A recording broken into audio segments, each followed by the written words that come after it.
Shalom Ibu Bapak dan saudara-saudara yang terkasih. Selamat pagi. Jumpa lagi dengan saya.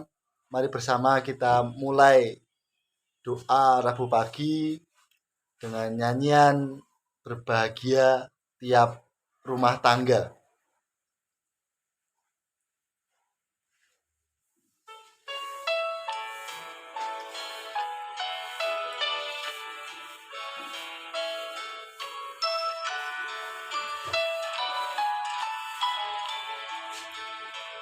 Berbahagia tiap rumah tangga di mana kaulah tamu yang tetap dan merasakan tiap sukacita tanpa Tuhannya tiada lengkap.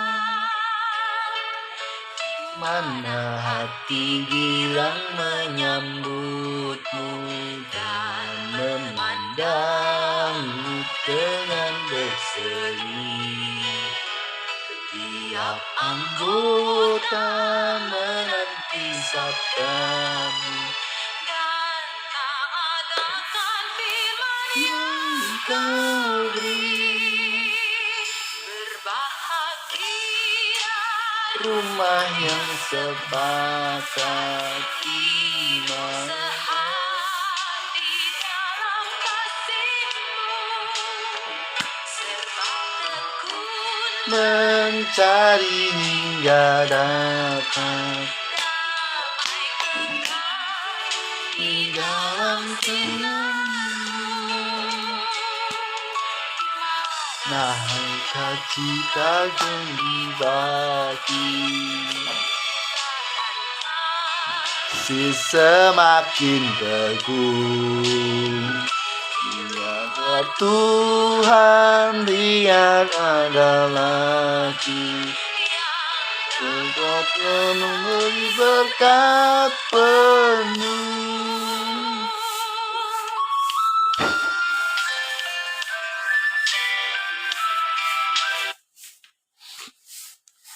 Mari Ibu Bapak dan saudara-saudara kita bersatu dalam doa singkat. Mari kita berdoa. Sukacita boleh kami rasakan Tuhan di tengah berbagai macam kegiatan. Semalam kami boleh bersama beristirahat. Pagi hari ini kami boleh merasakan kehidupan yang luar biasa pemberian Tuhan. Tuhan, di tengah berbagai macam kesibukan, kegiatan yang akan kami lakukan hari ini, kami ingin memulai dengan bersama-sama belajar apa yang menjadi firman-Mu dalam Alkitab. Kiranya Engkau yang menyertai kami, menuntun, memberikan pengertian, terlebih nantinya membantu kami untuk melaksanakan dalam kehidupan kami sehari-hari. Inilah Tuhan doa dan syukur kami. Amin. Ibu Bapak dan saudara-saudara, bacaan kita akan terambil dari Perjanjian Baru, dari Injil Matius 5 ayat yang pertama sampai yang ke-12. Matius 5 ayat yang pertama sampai yang ke-12. Khotbah di bukit. Ucapan bahagia. Ketika Yesus melihat orang banyak itu, naiklah ia ke atas bukit, dan setelah ia duduk, datanglah murid-muridnya kepadanya. Maka Yesus mulai berbicara dan mengajar mereka. Katanya, berbahagialah orang yang miskin di hadapan Allah, karena mereka lah yang mempunyai kerajaan surga. Berbahagialah orang yang berduka cita, karena mereka akan dihibur. Berbahagialah orang yang lemah lembut, karena mereka akan memiliki bumi. Berbahagialah orang yang lapar dan haus akan kebenaran, karena mereka akan dipuaskan. Berbahagialah orang yang murah hatinya, karena mereka akan beroleh kemurahan. Berbahagialah orang yang suci hatinya, karena mereka akan melihat Allah. Berbahagialah orang yang membawa damai, karena mereka akan disebut anak-anak Allah. Berbahagialah orang yang dianiaya oleh sebab kebenaran, karena merekalah yang punya kerajaan surga. Berbahagialah kamu jika karena aku kamu dicela dan dianiaya dan kepadamu difitnahkan segala yang jahat. Bersukacitalah dan berbahagialah, karena upahmu besar di surga, sebab demikian juga telah dianiaya nabi sebelum kamu. Demikianlah Injil Yesus Kristus. Yang berbahagia ialah mereka yang mendengarkan, memperhatikan, dan melakukannya dengan setia. Haleluya.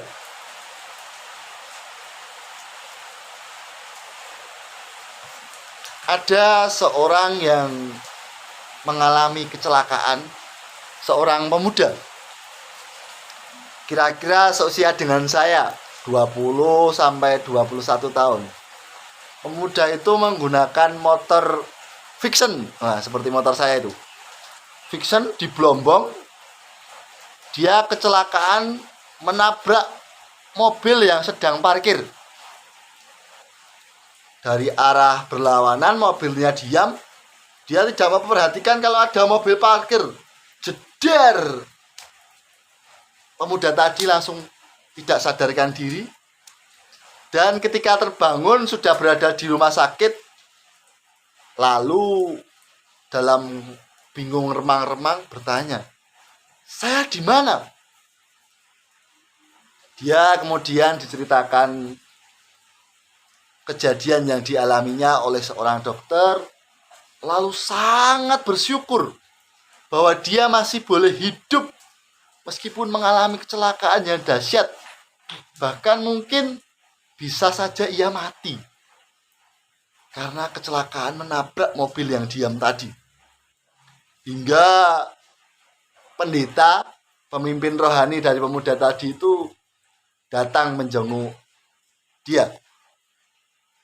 Dengan menggebu-gebu, dengan penuh permohonan, pemuda tadi berkata kepada sang pendeta, "Pak pendeta, saya sudah selamat dari kecelakaan yang maut. Saya mau melayani Tuhan seumur hidup saya. Saya mau hidup bergereja. Saya mau melayani Tuhan dengan berbagai macam talenta saya." Sang pendeta tadi hanya berkata, Iya, yang penting sekarang kamu sembuh dulu. Kuliahmu selesai dulu." "Enggak, Pak Pendeta. Saya mau fokus dengan Tuhan, melayani Tuhan dengan semua yang bisa saya lakukan."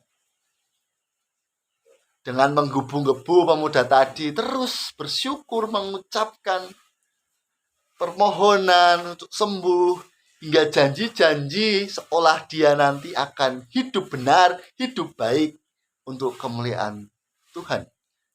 Waktu terus berlalu, hari terus berganti, minggu ganti minggu, bulan ganti bulan, tahun ganti tahun, hingga gereja di mana sang pemuda tadi bergereja mengadakan pemilihan pengurus pemuda, dan pemuda tadi didatangi oleh pendeta.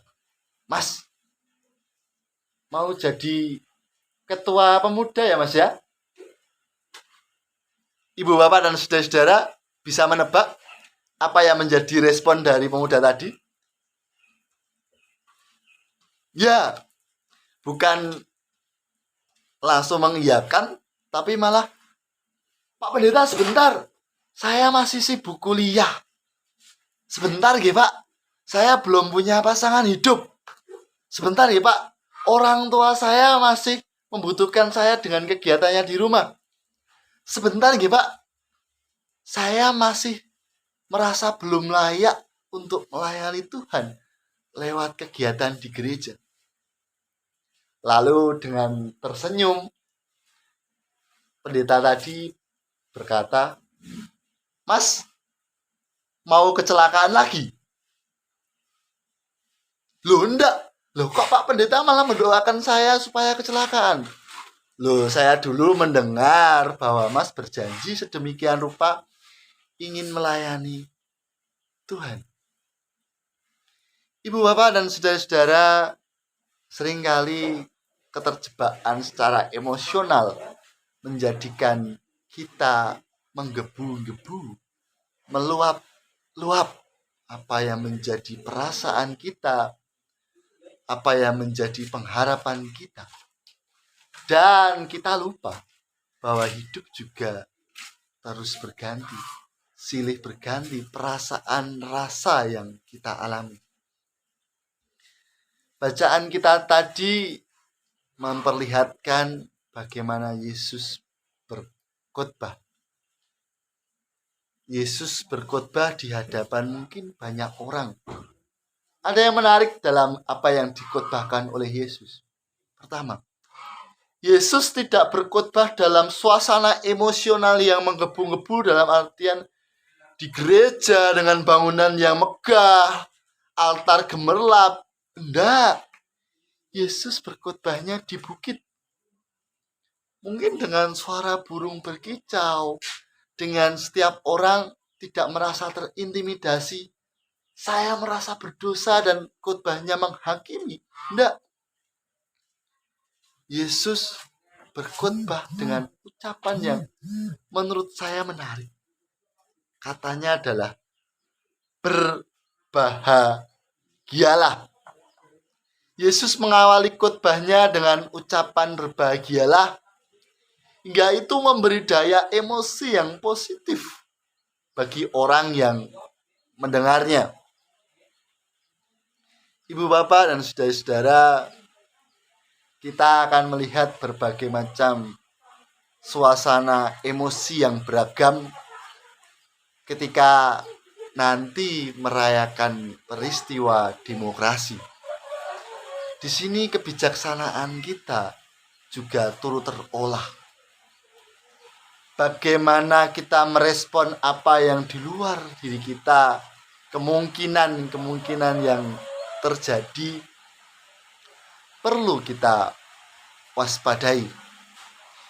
Ibu bapak dan saudara-saudara, ungkapan dari khotbah Yesus tadi menyentuh banyak lini perasaan.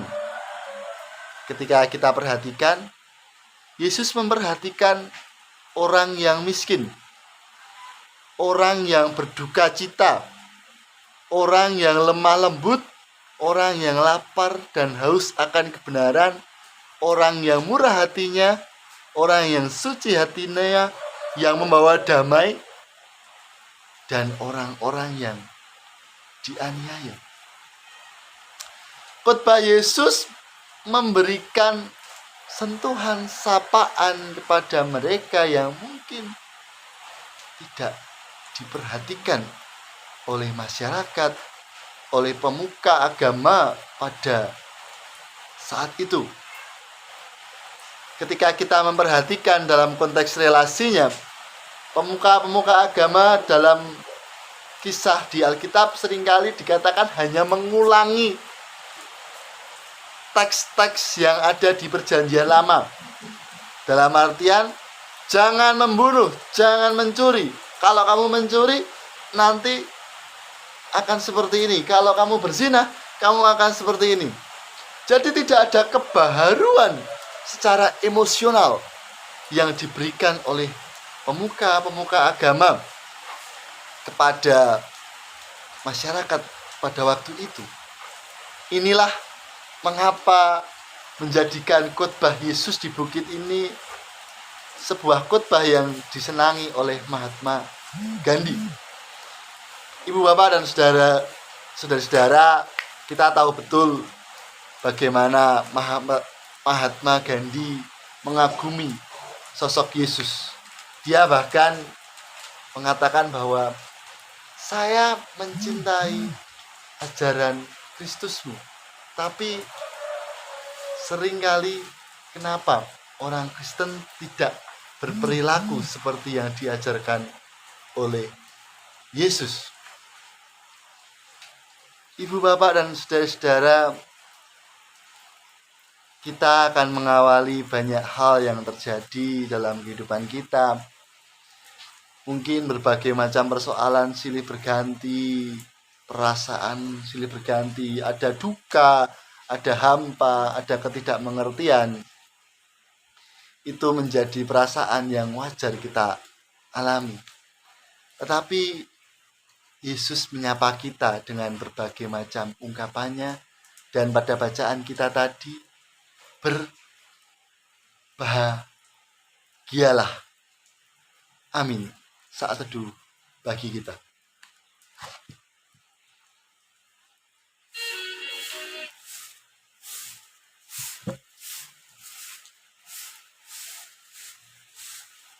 Saat teduh cukup. Mari bersama kita berdoa untuk mengawali kegiatan kita pada hari ini. Mari kita berdoa. Terima kasih Tuhan untuk sukacita yang boleh kami rasakan, untuk berbagai macam hal yang boleh terjadi atas kehidupan kami. Pada pagi hari ini kami ingin berdoa untuk saudara-saudara kami yang mungkin dalam keadaan sakit.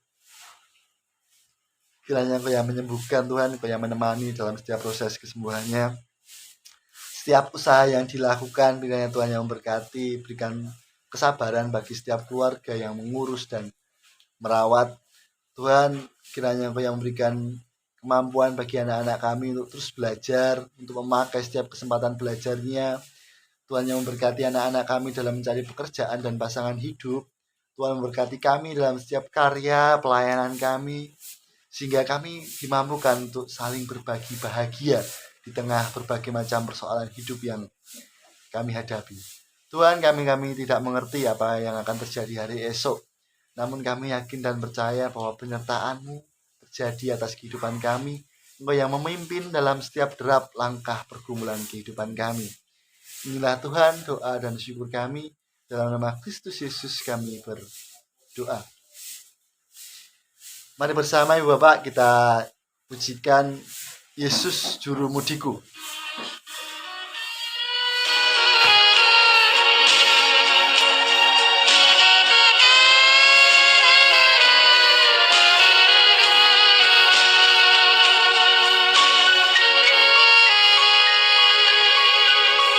Yesus, aku cinta padamu.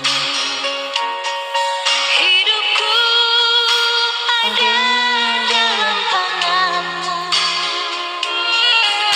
Ku selalu berdoa, ku selalu meminta Engkau menjawab doaku.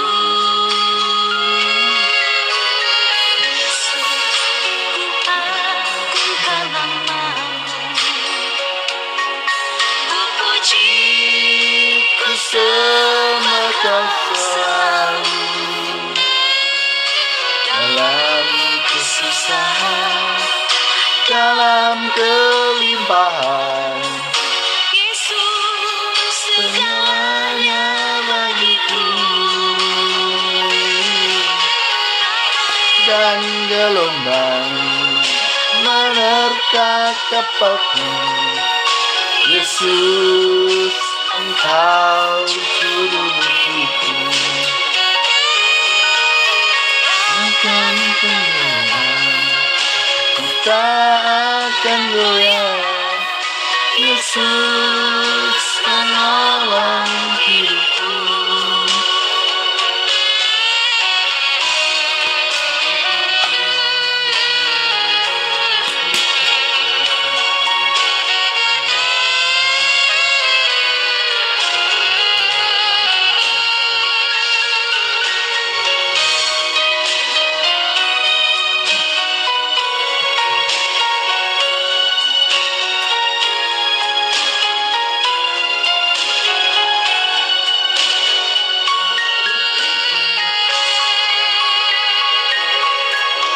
Yesus, ku angkat nama-Mu. Ku puji, ku sembah Kau selalu. Dalam kesusahan, dalam kelimpahan, Yesus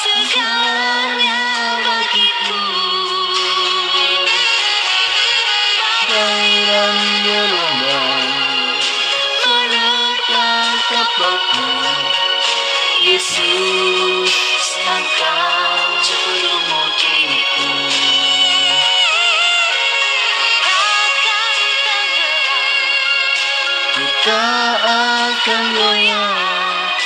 Yesus menopang hidupku. Badai dan gelombang menerka kapalku. Yesus, Engkau juru diriku. Tak akan goyang, Ku tak akan goyang. Yesus menopang hidupku. Demikian doa pagi kita. Terima kasih. Selamat pagi. Kiranya Tuhan yang memberkati dan menyertai perjalanan kita hari lepas hari. Amin.